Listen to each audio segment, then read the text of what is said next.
Hello everyone, welcome to my YouTube channel coaching mark.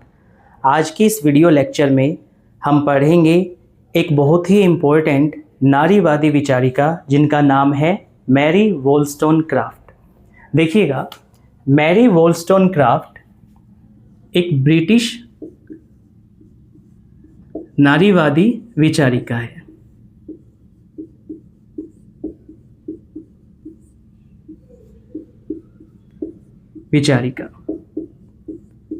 इनका जो जन्म हुआ वो 1759 में लंदन में हुआ। अब आपके लिए एक जानने वाली बात ये है कि जैसा आप देख पा रहे हो कि ये 18वीं सदी की विचारिका है और 18वीं सदी में एक और महान विचारक थे जिनका नाम था रूसो। अब रूसो ने क्या किया, अपनी एक बुक लिखी शिक्षा को लेकर के, एमिल, और उसमें रूसो ने लिखा कि भाई जो महिलाएं हैं उन्हें शिक्षा देने का कोई फ़ायदा नहीं है, महिलाएं अयोग्य होती है और महिलाओं के केवल और केवल दो ही काम हैं। पहला, पुरुषों की सेवा करना, दूसरा, पुरुषों को खुश रखना। अब इसी समय 18वीं सदी में ये विचारिका हुई जिनका नाम है मैरी वोllस्टोनक्राफ्ट। इन्होंने जब रूसो के विचारों को पढ़ा तो रूसो के कुछ विचारों से तो ये प्रभावित हुई, जैसे बच्चों की शिक्षा को लेकर के, लेकिन रूसो ने महिलाओं के बारे में जो ये अपने विचार दिए या महिला शिक्षा को लेकर के ये जो अपने विचार दिए, इनसे मैरी वोllस्टोनक्राफ्ट को जो है थोड़ा सा गुस्सा आ गया और इन्होंने जो है आलोचना की इन सब बातों के लिए रूसो की। अब जो मैरी वोllस्टोनक्राफ्ट है वो एक अपनी फेमस बुक लिखती है।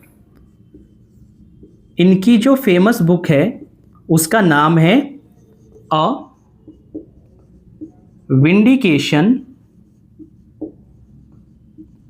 Of the rights of women. ये वाली बुक जो है ये 1792 में, अपनी डेथ से थोड़े टाइम पहले 1797 में इनकी डेथ हो गई थी 38 की एज में, तो उससे जस्ट पहले थोड़ा सा जो है ये बुक लिखती है। और इस बुक के अंदर बेसिकली हम बात करें तो ये दो बातें करती है। पहले क्या कि महिलाओं के लिए राजनीतिक अधिकारों की मांग करती है,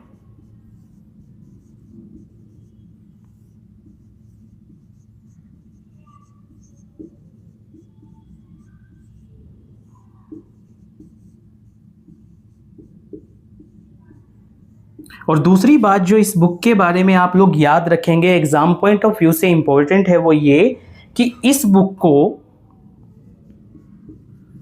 नारीवादी साहित्य का पहला बड़ा घोषणा पत्र माना जाता है।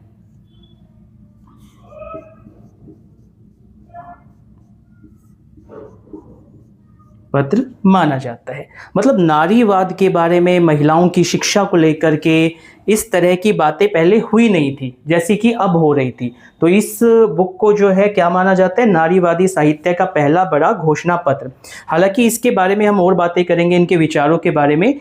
एक और चीज़ जो आपको एग्जाम पॉइंट ऑफ व्यू से याद रखनी है, पहले क्वेश्चन भी पूछा गया है कि जो मैरी वोllस्टोनक्राफ्ट है, इनका जो ऑटोबायोग्राफिकल नोवेल है उसका नाम कई बार पूछा जाता है। ठीक है, तो उसको मैं एक बार यहां पे लिख देता हूं, ऑटोबायोग्राफिकल नोवेल, मतलब इनकी जो आत्मकथा थी। ठीक है, तो उसका नाम था मैरी अ फिक्शन, 1788 में लिखी गई थी। ठीक है, तो आप इन दोनों को ही याद रखिएगा कि जो मैरी वोllस्टोनक्राफ्ट है वो ब्रिटिश नारीवादी विचारिका है। जन्म इनका 1759 लंदन में हुआ। इनकी जो बुक्स थी उसमें फेमस आती है, जो सबसे फेमस है a vindication of the rights of women, जो कि 1792 में लिखी गई और इसमें ये डिमांड करती है महिलाओं के राजनीतिक अधिकारों की और दूसरा इस बुक को जो है नारीवादी साहित्य का पहला बड़ा घोषणा पत्र माना जाता है। एक और चीज़ जो एग्जाम पॉइंट ऑफ व्यू से इंपॉर्टेंट है, क्वेश्चन बनता है यहाँ से, ऑटोबायोग्राफिकल नॉवेल ऑफ मैरी वॉलस्टोनक्राफ्ट। तो आप क्या याद रखेंगे, मैरी ऑफ फिक्शन कब लिखा गया, 1788 में। अब हम बात करते हैं इनके विचारों के बारे में। जैसा कि मैंने बताया कि इन्होंने रूसो की आलोचना की कि भाई महिलाओं के बारे में रूसो के जो विचार हैं वो ठीक नहीं है, और उस संबंध में इन्होंने अपने विचार दिए। वो क्या क्या विचार थे वो अब हम एक बार देखते हैं, इनके महत्वपूर्ण विचार।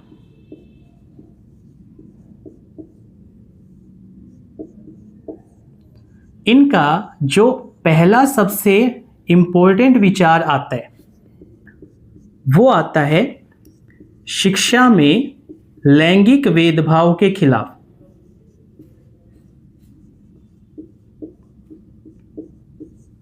लैंगिक भेदभाव।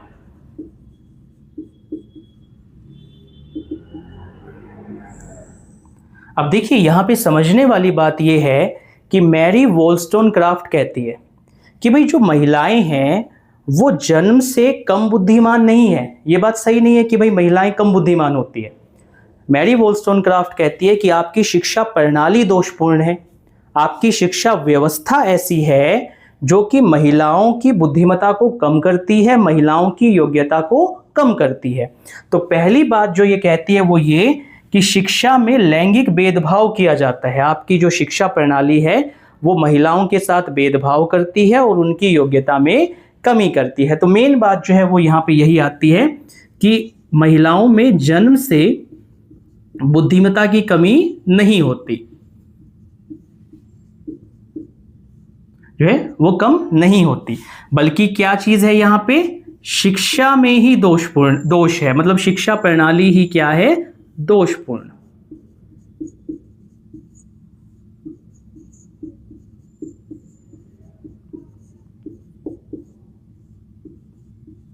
प्रणाली ही दोषपूर्ण है।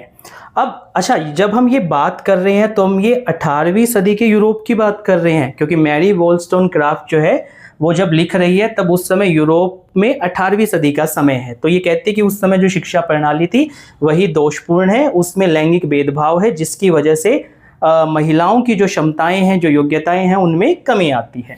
दूसरा इंपॉर्टेंट विचार जो ये देती है वो कहती है तर्क व विवेक।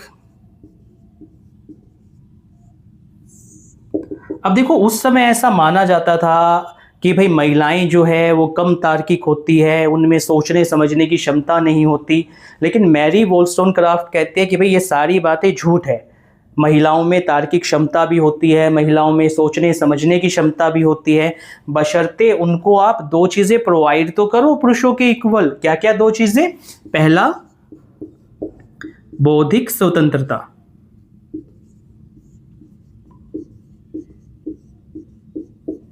मतलब सोचने की फ्रीडम तो दो, सोचने की आजादी तो दो, और दूसरा अधिकार, राइट्स, किसके बराबर? पुरुषों के बराबर।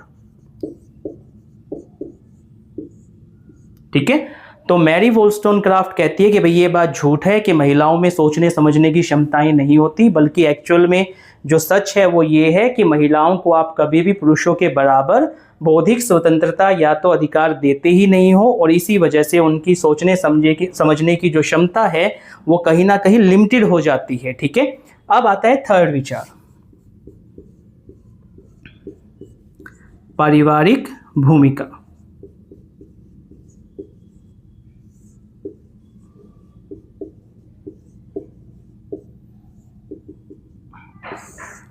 उस समय ऐसा माना जाता था कि भाई महिलाओं का जो मेन काम है वो क्या है? परिवार की देखभाल।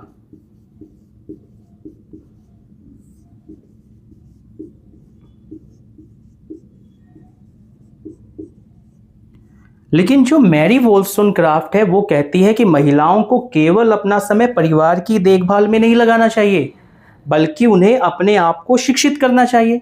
क्योंकि जो पुरुष ये मानते हैं कि भाई महिलाओं को अच्छी पत्नी बनना चाहिए, अच्छी माता बनना चाहिए, अगर वो शिक्षित होंगी तो वो डेफिनेटली अच्छी पत्नी, अच्छी माता बन जाएंगी। और न केवल अच्छी पत्नी और माता बनेंगी बल्कि साथ ही साथ अपने बच्चों को अच्छा नागरिक भी बना पाएंगी,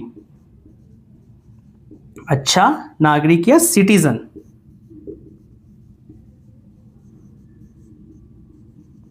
बना पाएंगी। ठीक है, तो ये मैरी वोllstonecraft का थर्ड विचार था कि भाई पारिवारिक भूमिका को जो है हमें थोड़ा सा बदलना पड़ेगा।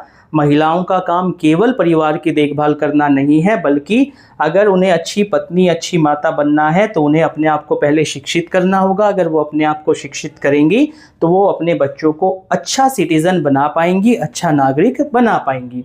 अब इसको इरेज कर देते हैं। ठीक है, पहला विचार था उनका कि शिक्षा में लैंगिक भेदभाव खत्म होना चाहिए। दूसरा था कि महिलाएं भी तार्किक होती हैं, विवेकशील होती हैं। और तीसरा था कि पारिवारिक भूमिका को थोड़ा सा बदलने की जरूरत है। अब उनके एक और महत्वपूर्ण विचार के बारे में पढ़ते हैं जो उस समय काफी क्रांतिकारी विचार जो है वो माना जाता था। मैरी वोllstonecraft ने महिलाओं के लिए राजनीतिक अधिकारों की मांग की। जैसा अभी मैंने बताया कि उनकी जो ये फेमस बुक थी vindication of the rights of women में, तो उन्होंने कहा कि भाई देखो, केवल और केवल समाज में सुधार करने से कुछ नहीं होगा। अगर आप एक्चुअल में वुमेन्स की स्थिति को ठीक करना चाहते हो तो आपको दो चीजें करनी पड़ेंगी। पहला क्या कि आपको उन्हें राजनीतिक अधिकार,